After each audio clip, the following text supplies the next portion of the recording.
Good evening, everyone. As Cameron has already introduced me, I will straight get into my presentation. Today, I will be talking about Vasai Fort, key study of the fort with respect to the archaeology and heritage divide. Before moving on to my presentation, I would like to give a short introduction of what is Speaking Archaeologically. Speaking Archaeologically is an archaeological education group based in India, founded by Ms. Shriya Gautam in June 2015. The organization focuses on documentation of neglected and forgotten archaeological sites, object analysis, and rescue archaeology. This is a Speaking Archaeologically project which focuses on the neglected site, which is Vasai Fort. Vasai is a former colony which is located in the west coast of India. So the amalgamation of Portuguese architecture with the indigenous gave rise to this vital defense system, which is Vasai Fort. The aim of this article is to examine the current state of the ruins, cause of their vulnerability, and the poor management of the site as a result of the dispute between the two main authorities. Now, let's see the location. So here I have shown the map showing a location of Vasai in Maharashtra. The green color highlights the Vasai. So Vasai was located in the Thane district. In 2014, Thane district was divided into two, Palghar and Thane. So currently, Vasai comes under a name of Palghar district. However, it is very important for everyone to remember that it was a part and it's still very much part of Thane. And it is surrounded by the sea, and Vasai Fort is located at the mouth of this Ullas River basin. So the average rainfall ranges around 2500 to 4500 mm, and temperature is very hot and humid, rising up to 48 degrees Celsius. Now, why these geographical information? The geographical information are important to understand the fort's significance, not only in terms of mechanism in terms of defense, but also to understand the trade and culture and what other significance it holds. At the same time, since we'll be looking at the preservation and conservation aspect, it is important for the understand what factors play a role in the deterioration of these ruins. History of Vasai Fort. Vasai comes from the Sanskrit root vas, which means to stay. Muslims invaded and changed it to name like Basi. And then Portuguese came, they changed it to Basaim. And after the long siege Maratha, it finally came under the British, and the name changed into Basi.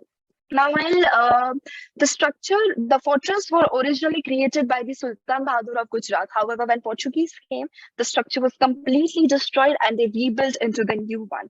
When it came under the Maratha, the structure had already started losing its defense system, already the defense mechanism. And the Marathas were least bothered about the fort and then didn't really care about the monasteries, churches, and palaces that was built there inside the fort because it didn't serve them any purpose. And when the British came, the church was the fort was already in its ruins.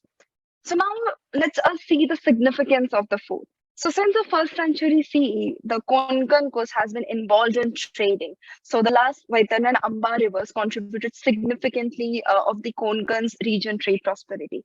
So regarding the Vasai Creeks flows from the northward of Vasai and it joins Thane and connecting Salsette Island, which is present-day Mumbai. Similarly, Vaitarna River flows from the southward and connects two major ports, which is Kalyan and Sopara. So Kalyan, Sopara, Chaul, Vasai, and Thane. These places played a major commercial center and attracted several foreign merchants and traders. And Portuguese understood the Vasai's geographical importance. Vasai was good at producing good quality of wood. That's why it was particularly known for its shipbuilding trade. So Portuguese saw the opportunity and they took their opportunity of building a fort, not just for this mechanism, but also to see the ongoing trade. Now, this is the Vasai Fort in present state. So first picture is from the Franciscan Church. There are about 7 churches that Vasai Fort actually consisted of, but today only 4 churches are. And there are certain 2 citadels, but majority of these structures, for example, town hall or soldiers' barrack, there are only walls which are intact today. And where you can see in the upper right-hand corner, you can see the ruins of the church. We can't figure out what these structures were actually in the past, but this is the present condition of it. Now here I have to compile the work that ASI has done. So Archaeological Survey of India took in charge of Vasai during 1961, and they started working regarding certain aspects before. So according to my research, I have tried to make a table looking at it, what structure they actually worked on. So from 1961 to 2018, they worked on the four churches, but like I said, there were other things such as the land gates, sea gates, citadels, and there are few monasteries, colleges that are still there in the Vasai Fort. However, there is no conservation or preservation record regarding these structures. Now, looking at the present condition, the stones are degrading due to weathering. Like I said before, there is hot and humid climate in the Konkan coast, and there is a growth of algae and mosses. There are branches and roots of the trees penetrating through the wall, thus weakening the structure further. In the second picture, you can see the fungus and algae growing over the carvings, which is growing over the carvings of these churches, which is also again is harmful to them. Then there is huge vandalism. So the site is huge threat to vandalism because there are no security guard, there is no barrier, even though it comes under an ASI official, there is no efforts taken to protect the site. Again, there are tombstones in the Franciscan Church, so most of them are fractured and damaged, and some of the carvings have vanished completely. So below the picture, you can see the roof. This is a roof of the altar, which are made of wood. Again, woods are perishable, so they are highly exposed to high temperature and rainfall, therefore the fungal growth. Now, looking at the conflict between ASI and conservation. So heritage conservationists have constantly pointed out at the mistake that ASI have been doing. They have claimed that ASI have been using cement instead of the lime mortar. So the fort is made of basalt rock. So basalt rock react very well with the lime mortar, and the cement is really harmful for the structure. Again, raising questions about the quality of the ASM's work, they are constantly in conflict with each other. Therefore, the significant deterioration of the fort, excessive growth of vegetation, vandalism, lack of protection to safeguard the site, and waste lying on the site demonstrate the site's poor care. Neither the conservationists nor AS have any additional step to safeguard the site. So here is a picture of the one aspect, which is the only tunnel that ASI has worked on. Other than that, no conservation, preservation, restoration record I'd find since 2014. This is one of the recent work they did around 2019. So now the question comes, what is the future of the site? Is it worth to invest money on a dilapidated site which is in ruins? Can we restore it? Can we really conserve it? True, we cannot restore most of the ruins. Like I said, we saw the pictures, they were completely in shambles. They were covered with heavy vegetation. Some of them are even not accessible. You can't really go there because it's too dangerous. But we can still protect and preserve the structures which are still intact.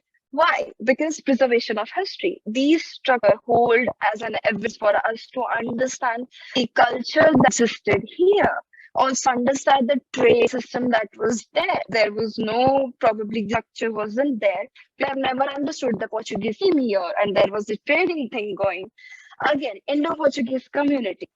So Indo-Portuguese community, they are recognized as East Indian community. You will find the colonies that are very much active. These fort plays an important role to preserve their identity and their culture. What is other thing that the site can be used for? That is archaeotourism, heritage tourism. Archaeotourism, heritage tourism opens the portal for obviously to help people create awareness regarding the importance of the site. It will also help to create a sense of security or a sense of understanding in people that need to protect the site. At least at that rate, the vandalism can be reduced. At the same time, CSR investment. ASI conservationists, instead of pointing fingers at each other, should come together with other experts and also encourage stakeholders and private companies to invest in the sites, because obviously to conservation, to preservation, and for restoration, there are so many expensive For example, lidar and preservation, other machineries, heavy machineries are needed. For that, funds are required. So if these officials come together, probably there is a high chance of the sites to be conserved. And even, for example, ticketed. If the site is ticketed, the funds, we can tap into the economic benefit. The funds we get from people, we can use that fund the conservation and restoration purpose. So the purpose of this paper was to understand why it is necessary to look at the such site, even though it is ruined, they still hold a lot of scope in terms of architecture, in terms of preservation of history, community, as well as tourism. And here's the selected bibliography that I have used for my paper. And if you have any questions, I'd be happy to answer them. Thank you so much.